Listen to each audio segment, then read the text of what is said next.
시작됐습니다. 잠시 외환시장 점검을 하고 오겠는데요. KB 외환선물의 정경팔 팀장과 함께하겠습니다. 안녕하세요. 네, 안녕하세요.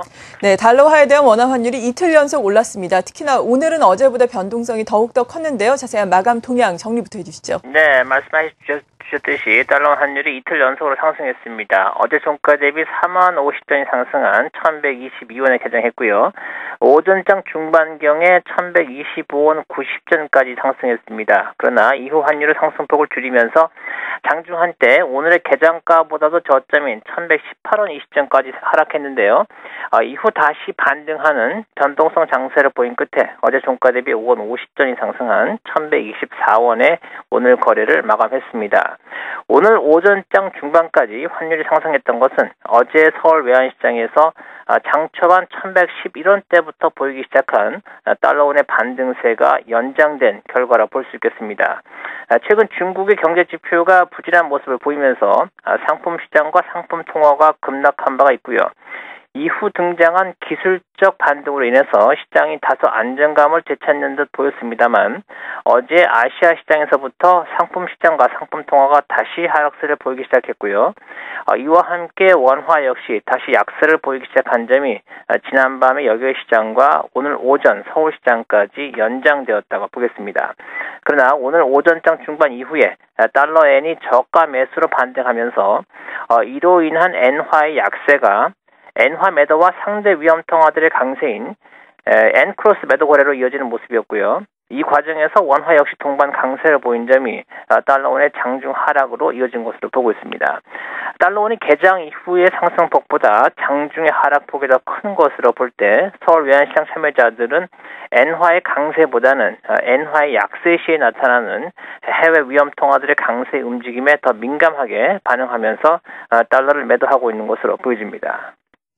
네, 그렇다면 앞으로 달러화에 대한 원화 환율 어떤 것을 바탕으로 우리가 전망을 하면 좋을까요?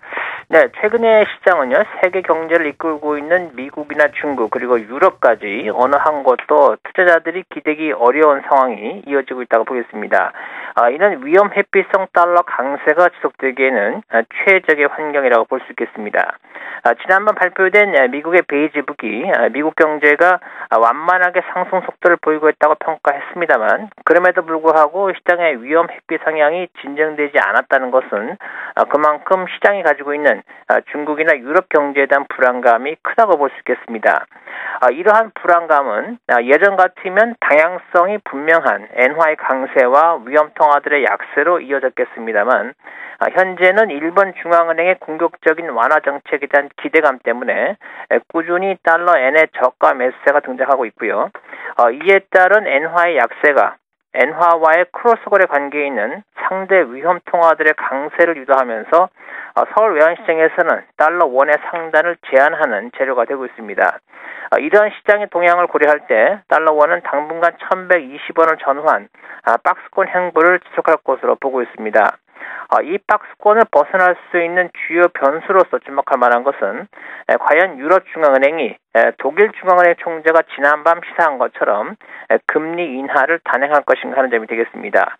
유럽 중앙은행이 금리를 인하할 경우 유로 달러가 1.30달러 아래로 급락할 것으로 보고 있는데요. 주목할 포인트는 예전에는 유로와 약세 시에 유로 캐리 트레이드를 통해서 원화가 강세를 보이는 경우도 종종 있었습니다만 이번의 경우는 금리 인하가 글로벌 경기 침체에 대한 우려를 강화하는 쪽으로 해석이 되면서 원화 역시 유로와 함께 급락할 가능성이 크다고 보고 있습니다.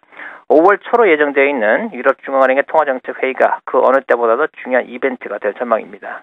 네, KB 외환선물의 정경팔 팀장이었습니다. 고맙습니다.